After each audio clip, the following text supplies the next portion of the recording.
Tallahassee on April 19th, 2022.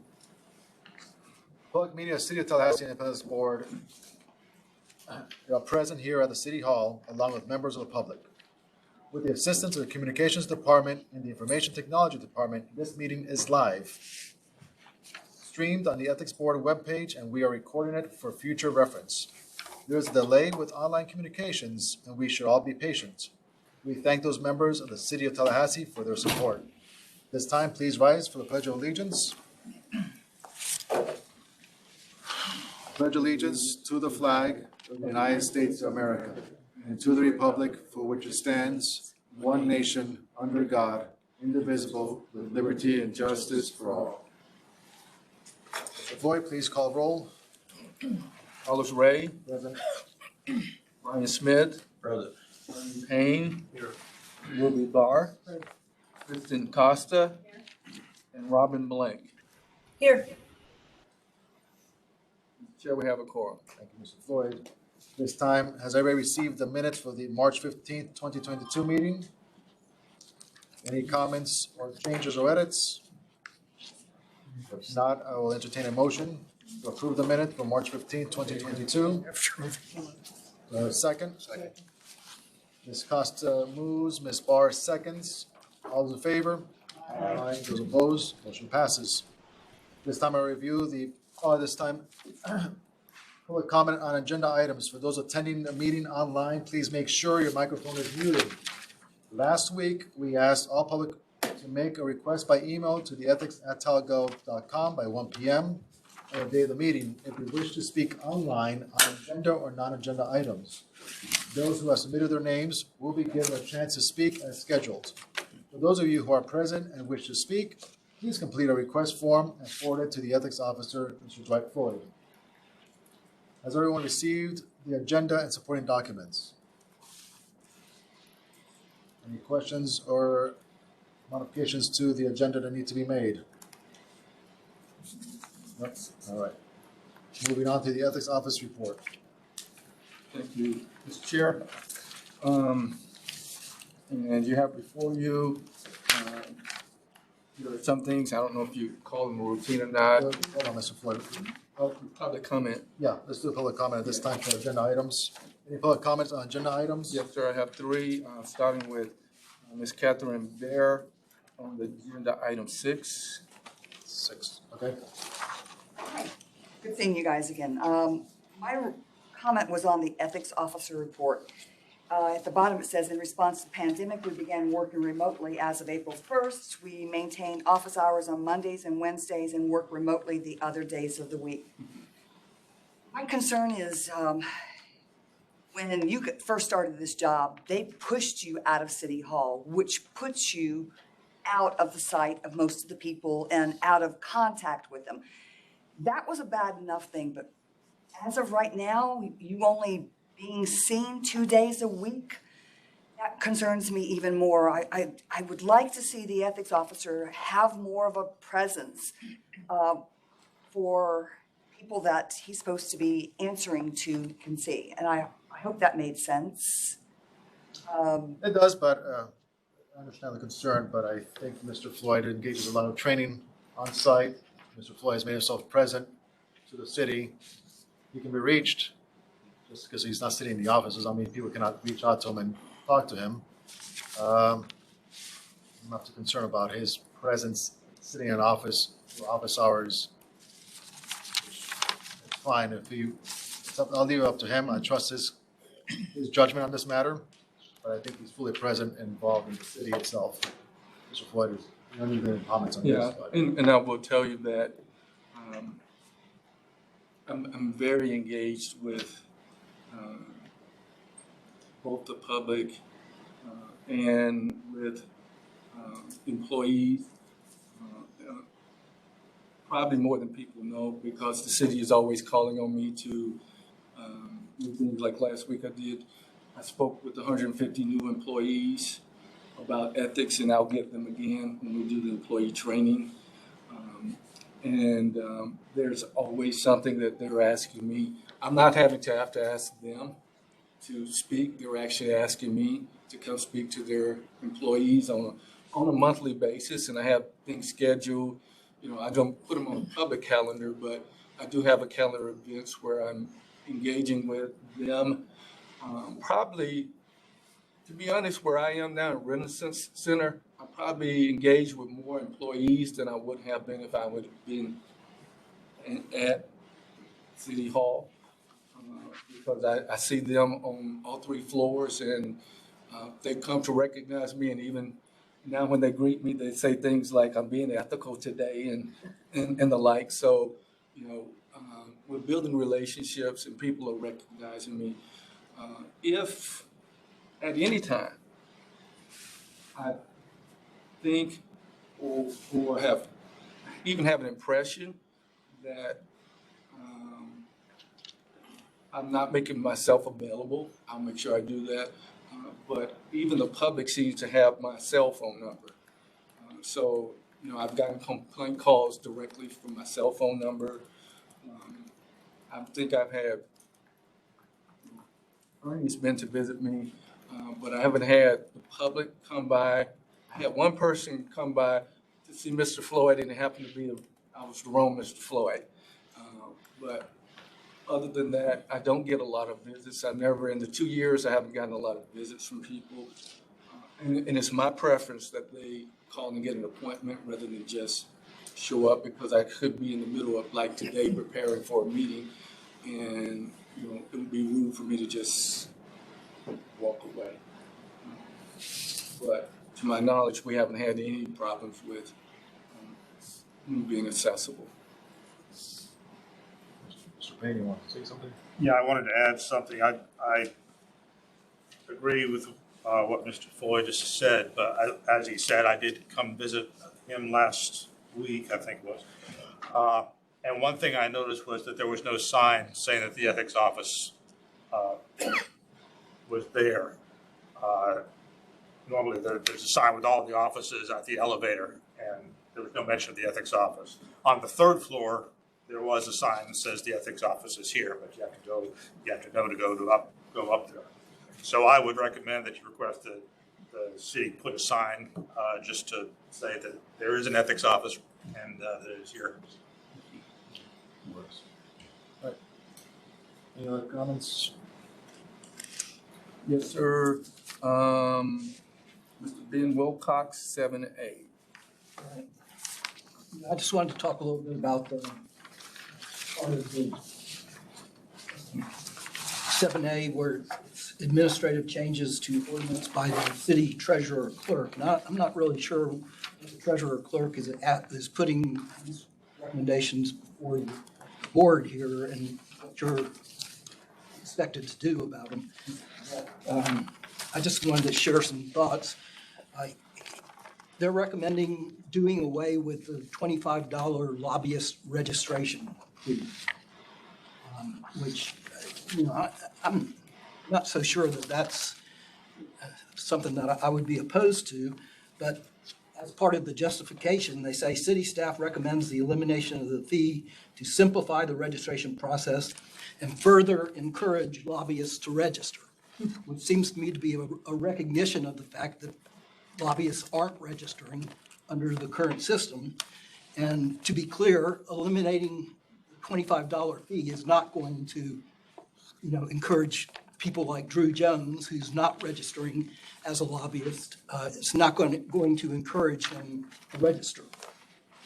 The other section here where the treasurer clerk is recommending doing away with the lobbyist compensation reports. You know, I really think in the area of lobbying, we need more transparency, not less. And they question whether, you know, well, as a justification, they say, well, we banned contingency fees at, you know, the meeting where they considered the ethics requirement. Well, you know, how are you going to know if people are following the ban on contingency fees if they're not having to report their compensation?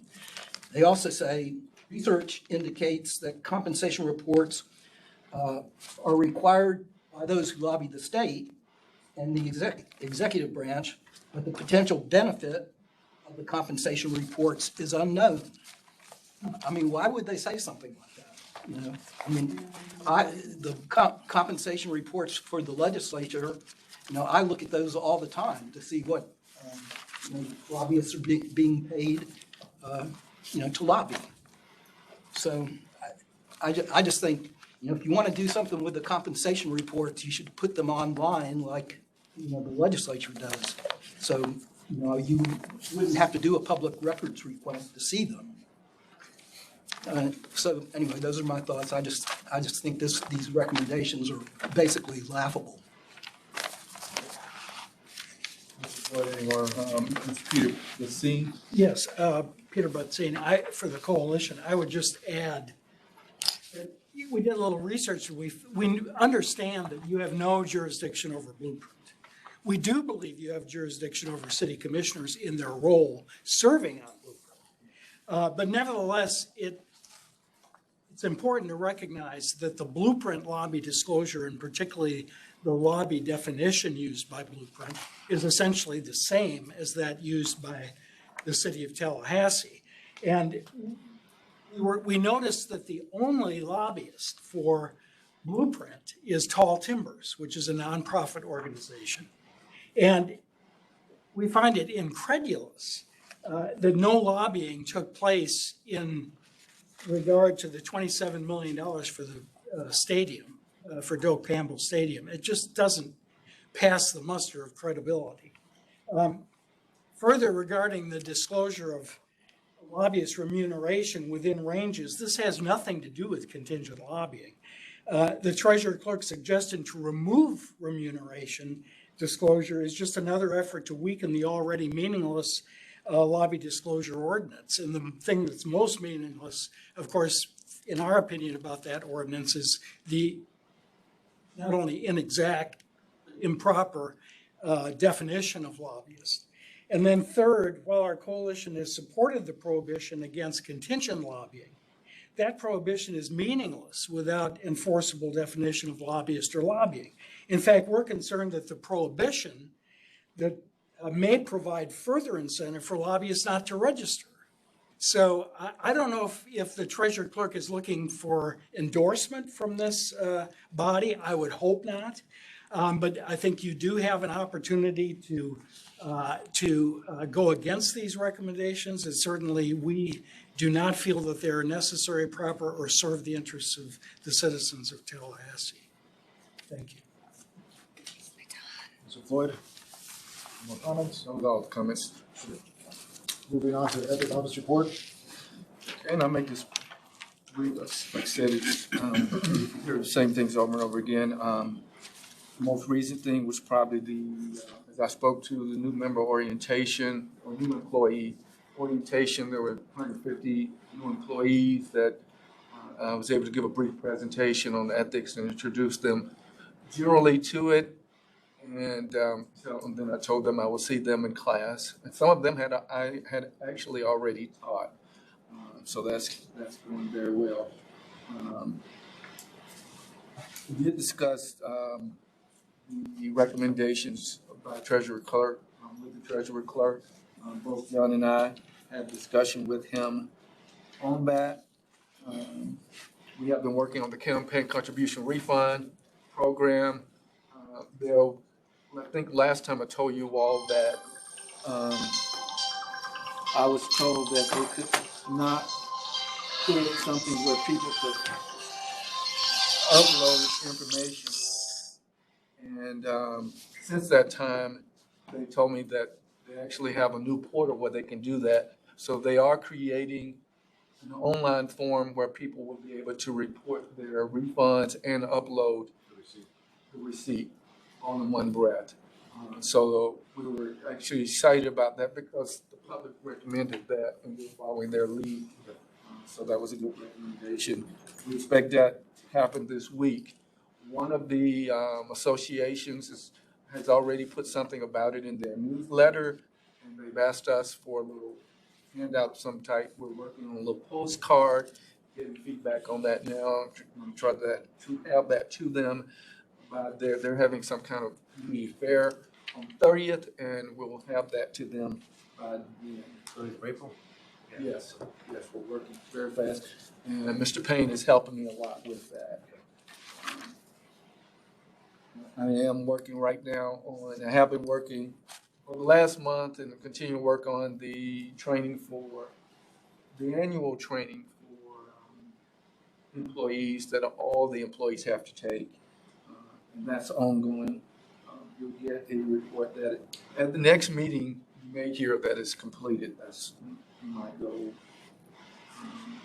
We have the staff and chair, we have weekly meetings. We've got the process, the agenda, any immediate concerns. We continue to do that. Get a ethics trainings and briefings. And that's a general report on what I'm doing. And it said, Lucy and I have started coming back to the office twice a week. I think Mr. Payne emailed me on Sunday. He was surprised to find me in the office. I'm very shocked to get an email back from me Sunday morning. But we put in considerable hours. Any questions about my activities? Any questions about the budget report? And then there's one, I received one complaint from an individual that was complaining about security guards at the Kearney Center. And naturally, we don't have any jurisdiction over the Kearney Center. I referred it to the Inspector General. We spoke. He didn't have anything that he could add or offer. And I informed her. She said, thank you. And that's in the conversation. So I'm recommending that the board close the complaint. Motion to accept the recommendation to close the complaint. Mr. Payne moves, Ms. Costa seconds. All in favor? Aye. Those opposed? Motion passes. Moving on to old business. Board recommendations for city commission, Mr. Floyd. Yes, and this is 7A. City Commission met and voted to conduct a public hearing on tomorrow, the 20th, to adopt recommendations that have been made by the city attorney on the misuse of information. She did recommend adding in a manner consistent with the proper performance of here to her office. So they're going forth with that recommendation. They're going forth with the recommendation to authorize settlement agreements. On use of disclosure of non-public information, as you know, our intent was just to clarify what was a contradiction or any contradiction in the ordinance, where one place is saying everybody and in another place is saying covered individuals. They wanted to only cover covered individuals, so that's the direction that they're taking on that one. And the provision imposing a ban on contingency fees. So they're moving forward on all of those. The city treasurer clerk actually called or emailed me and tried to set up a meeting. I asked John to speak with them, and I'll add anything to what John says, but I'll let John summarize that discussion. Yes, so I did speak with the treasurer clerk. I kind of told him that, we, pursuant to our charge in the charter, we provided recommendations, and it was essentially up to the commission to act or not act. He did have some clarifying questions. He did have an issue on the compensation report, and I think his concern was, how do we know?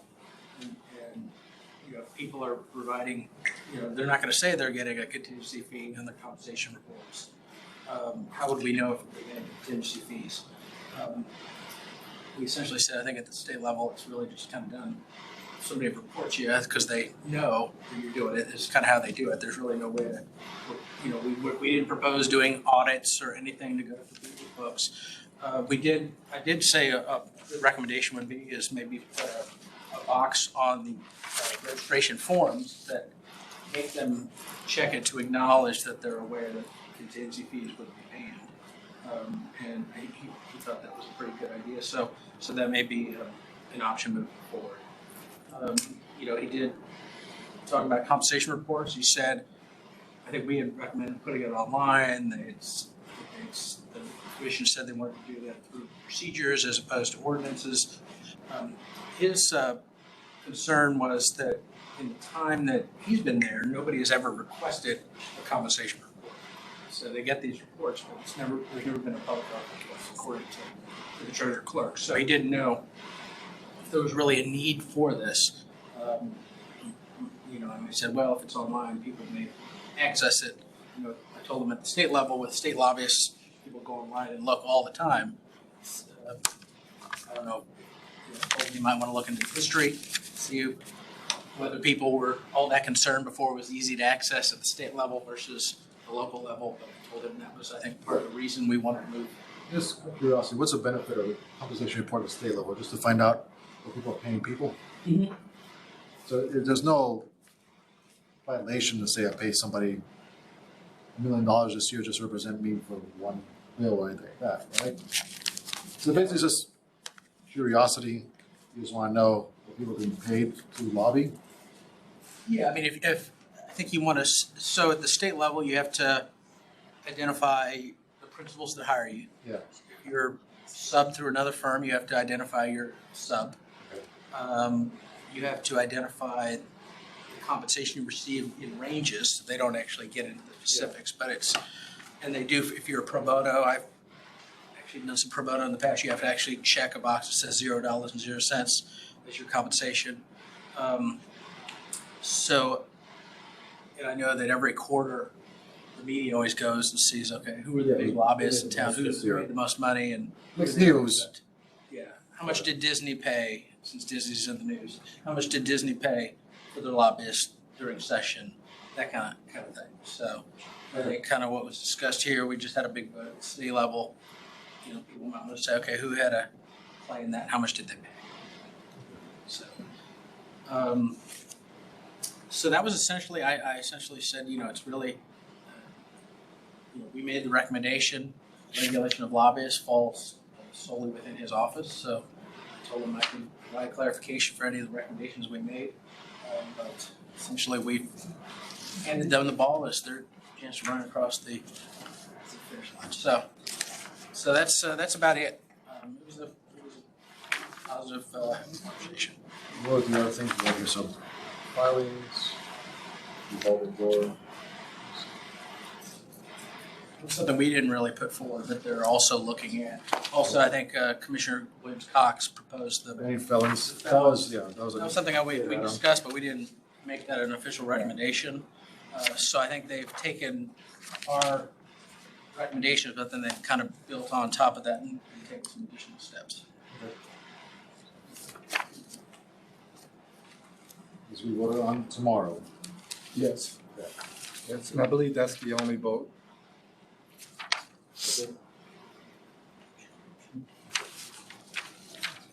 Any discussion from the board? Yes, Ms. I was Costa. just gonna say, it does concern me a little bit about, well, you may not have ever received a record request, it is a little bit of accountability. And I think it makes people think for a moment before acting. It doesn't mean that it's all above board. So a little disappointed about the registration fee and compensation report going away, but it sounds like that's their recommendation and we don't get to change it too much unless they vote on it, and then maybe we can come back around and say, how about them? Is that more just education for us, because this is what they're voting on? Yeah, Yes. this is what we're on, yeah. It's just an informational item. So, let's see how they vote tomorrow. And sure, occasionally I talk to Treasurer Clark, and quite often when we talk, his focus is on basic cost benefit. And then when he's looking at, for example, the number of people that register, he's looking at it from an administrative perspective. There isn't any underlying issue there. Whether we agree with him or disagree with him, that's where he's coming from management administrative perspective. But currently there's a way to, if I want to find out who the lobbyists are and who the principals are, that's available to the public, right? Because the public record requested, Actually, they it is listed, available. they listed on the website. Well, that's on, yeah, because even when I'm training, I'm telling people, you need to go there. Click on their name. That information is available online, The portal. and you can look it up by principal and lobbyist. Oh, yeah, yeah. And the only thing that's being voted on at the city commission meeting tomorrow is the ethics provisions related to what this board recommended. So the misuse of position, the disclosure, the contingency fee ban. There is nothing else on the agenda for tomorrow related to lobbying. Right, the ban and the treasurer clerk's recommendations, the city commission directed treasurer clerk to turn that into an agenda item for later for discussion. Okay. Because they want discussion, so the public will have a chance to weigh in on it. That was their decision, to give the public a chance to weigh in on it. So that's not being voted. So it's just basically our recommendation will be voted on tomorrow. Correct. Okay. And I think the attorney's, basically, the city attorney has come out in support of all the recommendations. These are things that she Okay. recommended. Any further discussion on the Board of Recommendation City Commission? None here. Media relation policy. So just to clarify, I know this was on the agenda when it was posted and Gov Docs, the page giving a summary of the language was located under 7B, but the actual language for the ordinance was found under 7C on the Gov Docs, but it was available online. I think we can discuss it and we can vote on it today because it was made available to the public at the time. Mr. Reed, would you like to review the media relations policy? Yes, and it's training. So just, there was some confusion in the posting, and it looks like there's some also confusion in the packets. And I think the reason for the confusion is that because they were treated as two separate issues, I drafted as two separate amendments, but they actually go in the exact same place. So they're both drafted as creating a new Article 3, subsection D4. But obviously the first one we vote on today will be 4, and then the next one, even though it says 4 in the draft, that's in case the other one didn't get adopted, that'll become 5. But I think that's been one of the reasons why there's been a little confusion. At the top, you have a 2022-02, and then it looks like that is included again, 2022-02. But then after that, you've got a 2022-01, and that's what we're discussing now. Okay. So,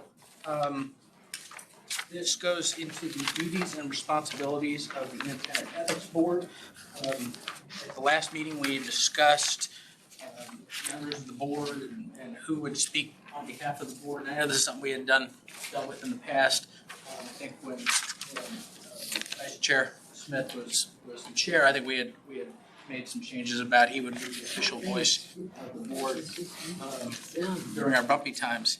I think what we did is we essentially just codify what we previously said we were going to do, and we try to balance everybody's First Amendment rights. I think we said if you're going to go out in public and you want to say certain things, hey, I'm on the ethics board, we do this, we do that. Obviously, you have a First Amendment right to discuss these types of issues with people. So we wanted to strike a balance that protects everybody's First Amendment rights to speak as they wish, but also provides for a cohesive message coming from this board. And I think that this language does that. So it essentially says the board chair or the chair's designee, which was an amendment we wanted to have, is the official designated spokesperson for the board. And then board members and staff should refer all requests for formal statements, interviews, and related activities to the ethics officer. The reason the ethics officer instead of the chair is technically you're not supposed to speak to the chair, so anybody asks for a public statement or something, get it to the Mr. Floyd. Mr. Floyd will make sure that the statement out. So that is the amendment before you. In order to adopt today, we would need a 2/3 vote for our bylaws. So that's all I have. Any questions or comments on the proposed amendment on media relations?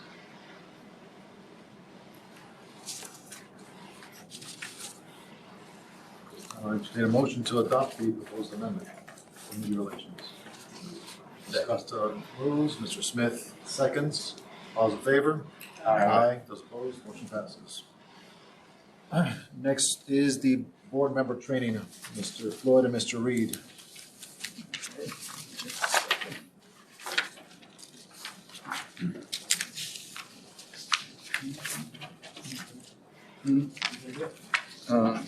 I'll start it.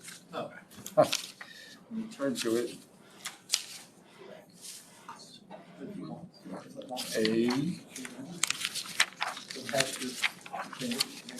It's right there. Let's go other way. Same printed under the one that. Media language? Okay, well, I was looking for the agenda item too. There it is, okay.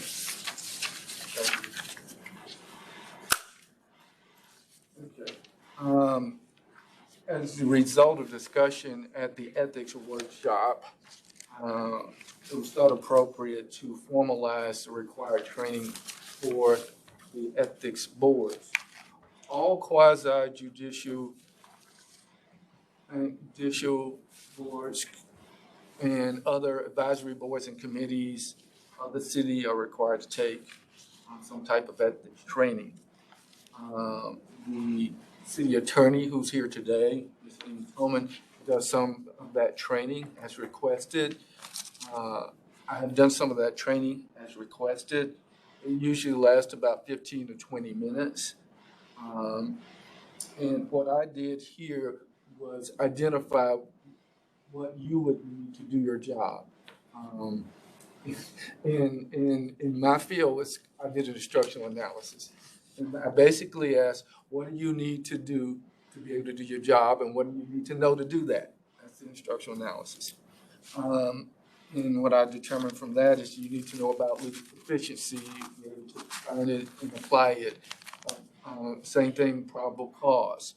You need to know the public records laws and the ethics code. So, those are the primary things that you would need in your training. There was discussion, and I've actually given some discussion about maybe you're training at the same time as the elected officials. The only thing is there's a great deal of that doesn't apply to you. And I would not even recommend, because it can be confusing when you're applying one set of rules and they're having to live both by your rules and state rules, and you're not applying the state rules. And so as far as how you train, there are different ways we could do that, and I tried to give you options here. One would be to piggyback on their training, so we would organize it so they would get the state training first, and you would come in and sit with them on the ethics code and public record laws. Another is to have a separate session, and I'm estimating about, at least the first time, probably about 2 hours. And that would give you something similar to what I do with new employees in terms of being able to discuss it and not just receive it and walk home. And the third would be to receive training during your regularly scheduled meetings. As it is right now, in reality, every time we do a closed session, there's a certain amount of training involved for you to understand how to apply legal sufficiency and how to apply probable cause. So you're getting informal training on a regular basis. And I know that John has talked about public records laws to make sure you understand that. And even misuse of position disclosure, as you apply those, you get training in those. So you've gotten informal training. So if anybody argued that you weren't receiving training, I would beg to differ, because I could show them instructional analysis and match that with training you get informally. But to officially receive training, I'm presenting this for your discussion on how you want to. So you can give me some direction on how you want to approach it. Mr. Reed, do you have anything to add? Just procedural, I mentioned we had paragraph 4 twice, so if whoever makes the motion, if you could just move to adopt renumbering at number 5, that would be great. And John did create some language to codify the training requirements consistent with the ethics code. And it reads, all board members must complete ethics training commensurate with their decision-making capacity each calendar year, which addresses at a minimum the City of Tallahassee Ethics Code and corresponding administrative procedures, as well as the public records and public meeting laws of this state. This requirement may be satisfied by completion of a continuing legal education class or a continuing professional education class, seminar, or presentation if the required subjects are covered. New board members should receive the required training within 3 months of the date that he or she assumes office. Mr. Payne? Couple things. First of all, I think there's some value to us having being exposed to the full training that the city commissioners, the elected and appointed officials get. Since most of the complaints that we get are on those people, it would help us evaluate what training they have had to determine whether there is a probable cause of intent. It would help us in that way. Secondly, I'd like a brief clarification without doing the training itself, but what state regulations govern them that don't govern us? I'd have to go back and look at it now. There are 2 different sets. There are, I can't remember it altogether, but there's a part of it that speaks to elected officials specifically that don't necessarily match the ethics code. But in those instances, do we have jurisdiction over complaints on them, or would that go to the state ethics commission? That would go to the state. I mean, they're required to do campaign laws and all that other stuff that is irrelevant here. Yeah, okay. Further comments, questions? Commissioner, we'll indicate, we'll just have to tell you by email what to provide to you to show that we met our requirement to get the training every year. You just, number one, you want to decide whether you want to adopt this language into the bylaws, and the other, once you adopt it, then just let me know how you want to receive that training, whether you want to do it independently, whether you want to do it as a body.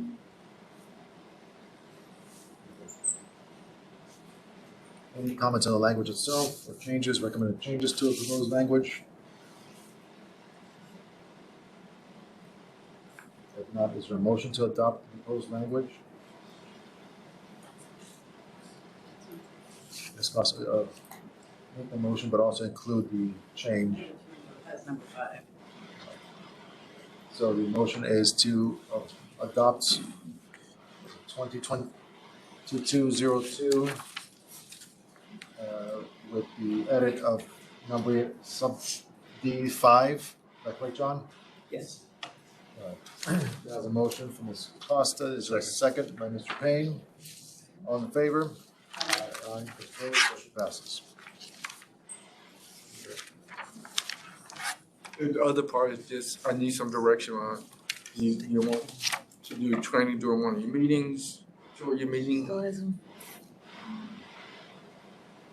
We can discuss, we have to decide right now. We can discuss this next meeting. You want to decide now? If that's what you want to do. You guys want to decide right now how you want to do the training, or want to do? And I will make a note that, I think it's in June that you have to do your financial disclosure. And at that point, you're supposed to check off, somewhere on that form, you have to show that you've taken the training. So you want to take the training before the financial disclosure is due. So then we would want to talk about it today, since Yeah. next time would be our only other meeting if we decided to do it at the meeting. How long does your training take? How long you want to take? To cover everything to meet the, what is You were saying 15 to 20 minutes earlier, you think? Let's say 30 minutes. 30 minutes? The option is to we can dedicate the meeting, part of the meeting next, our committee meeting, which will be open to the public to see our training for half an hour. Prefer that, for timing scheduling, but if people want to dedicate a separate time. I think it should be public. Yeah, that's fine. All right. So let's dedicate the next board meeting, a half hour. We can do this yearly. We can do it part of the end of the year kind of thing, right before financial disclosures are available. We can make that part of the meeting on a regular basis. So let's dedicate half an hour to our next meeting to your training. From what I'm thinking, I just want to remind you all that you all said that in July, you wanted to take off in July, so while you're planning your summer, we're planning on not meeting in July. Okay. Any more old business? That's it. Moving on to complaint form revision. Mr. Reed? Yes, this is the sworn complaint that was adopted 2 years ago. The only change that we've made is at the last meeting we discussed that we wanted to provide something that would inform us that they've also filed the complaint with the Inspector General's office, so we wouldn't cross paths with them. So we had previously already included a section where it says, have you filed this complaint with the State Attorney's Office, Law Enforcement, Florida Commission on Ethics, or any other agency. We put Tallahassee Inspector General's Office ahead of everybody else. We kept the yes/no boxes. Initially, we asked them to list the name of any agencies on a separate page.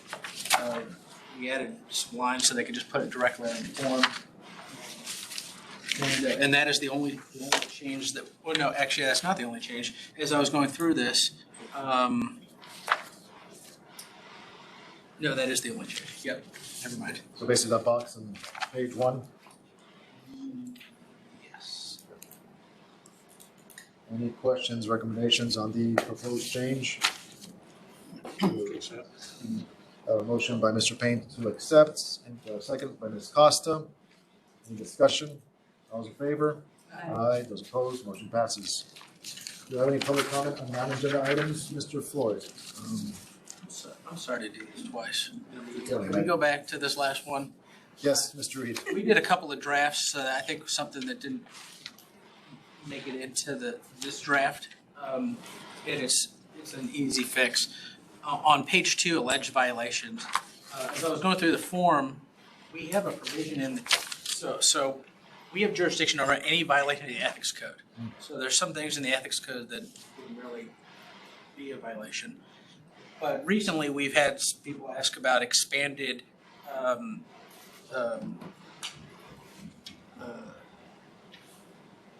recusals. If a commissioner has to recuse themselves from a vote, which is section 2-14. We have been accepting that as complaints, but we don't have a box for that on page 2. So if we could just reconsider the vote and add a section 2-14, so to make it a little more user-friendly, if somebody wants to add the expanded recusal. Do I have a motion to reconsider the last motion? Ms. Costa moves. Do I have a second? Mr. Payne seconds. All those in favor? Aye. Passes. Do I have a motion to adopt the recommended change with the inclusion of ordinance code 214, which deals with refusal of members? Ms. Barr moves. Do I have a second? Mr. Payne seconds. All those in favor? Aye. Passes. Anything else, Mr. Reed? Yeah, that's it. Okay. No more Probably should ask. reconsideration. I should have asked again. I'm gonna ask for a reconsideration of the motion to adjourn. Yeah. Yeah. Any public comment on non-agenda items, Mr. Floyd? I don't have it. Nope. Nothing. Any member discussion regarding future item meeting? Yes, Mr. Payne. Yes, I'd like to make a proposal for a letter to be drafted from the Ethics Board to the City Commission relating to transparency in government, especially as relates to minutes of meetings. If you note, one of the first items on our agenda is the approval of minutes from a previous meeting, as it is every month. The minutes are included in the public agenda as it's published on the city website, as well as in our packet. Occasionally, we have made corrections to the minutes and voted on those. The same procedure is performed by the Leon County Commission, the Leon County School Board, the Blueprint Intergovernmental Agency, CRA, CRTPA, every local government agency that I could think of that is subject to Sunshine Law, with the exception of the City Commission. If you look on their agenda, you'll see usually an agenda item in the consent agenda for acceptance of the minutes, which they vote on. But the agenda itself does not include the actual minutes. I assume that the commissioners who are voting are provided the minutes in their own package, but the public isn't provided those minutes. And so they have no way of, for instance, knowing what commissioner has voted on a particular item. Their only recourse is to attend the meetings, watch the video after it's been posted a couple of days later, make a public records request for the minutes. I'm not sure how long that takes, and I'm not sure how accurate those minutes are. And it's the accuracy that's important to have the public be aware of the minutes, and so the City Commission is accountable for those minutes in the same way that every other local public agency is. The other option, if the citizens want to know what their government is doing, the city government, they can rely on the press for their reports. And I've seen, even in the past few weeks, at least 2 inaccuracies in the press reportings of City Commission business. So I would move that a letter be drafted and brought back to us for approval to ask the City Commission post their minutes as part of their agenda at every meeting. Representative from the city, Ms. Strawman, do you want to comment on this? Mr. Payne, I don't have my computer with me, so I can't confirm this, but I think sometimes the agenda is published and the minutes are not attached initially, but they are attached later. In fact, I think the meeting for this week, maybe the minutes were not attached, but I'm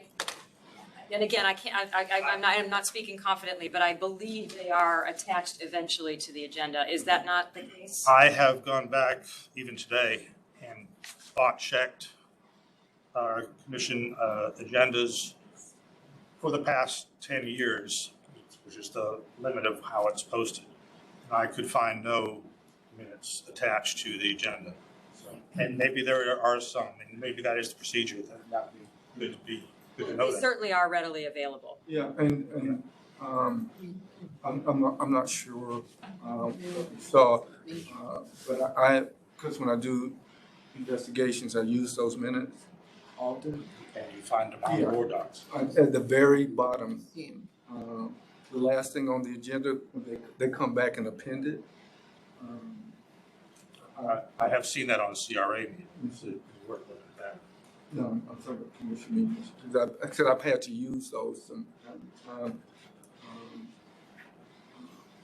And I don't, do we have any authority regardless? Well, a couple of things. One, so I pulled up, it does look like there's a meeting summary that is after the fact that appears to just essentially be minutes. Goes through each item. It identifies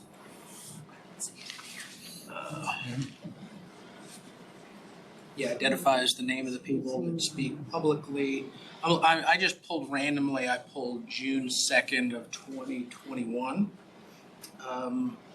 And it looks like it is something that's put on after the fact. It's at the very bottom of the page. After you mentioned that, I went to the bottom and. So I'm guessing they won't add it, because it's gonna be, if there's any edits to be made, Yeah, it looks like they're putting it on after it's approved by the commission. because they don't want anything out there that has to be edited or anything like that changed. So, Um, I'm still not seeing it. I just pulled this one meeting. Let me see if I can pull some more. Let me see if I can get something more recent. and is this something that, this is deal with procedures and policies, would this fall within what we will comment on? Well, I guess Mr. Floyd asked what's our authority. We are authorized under the charter to recommend proposed ordinances, resolutions, or charter amendments to the city commission in all areas of ethics and corruption, including not limited to conflicts of interest, financial disclosure, voting conflicts, hotline. So this is not dealing with any ordinance recommendations, charter recommendations, this deal with just follow The policy change. recommendations. This is not what we will do, They wanted to do it by resolution. a resolution. But those are really our three areas where we were allowed to make recommendations. Could you verify just for next meeting about the minutes and see I'll be happy to. whether they are? I think what I feel is happening is they're not gonna put them on before the meeting, probably after they're approved or adopted. That's when you add them to make sure no edits were made to the actual minutes. I think they may also be available without making a public records request through the treasurer clerk's website, but I'd have to verify that and find the path for them. So- Sure, that'd be great if you can just inform us on the policy and what is currently in place to Just put it on. make minutes available. And I've even seen them approve more than one meeting at a time, Yeah, I did notice that. catching up, but The issue is not the approval, it's posting it to the. Like I said, I've been scanning these at random for a couple of days now. I haven't found one where the minutes are posted. That's good.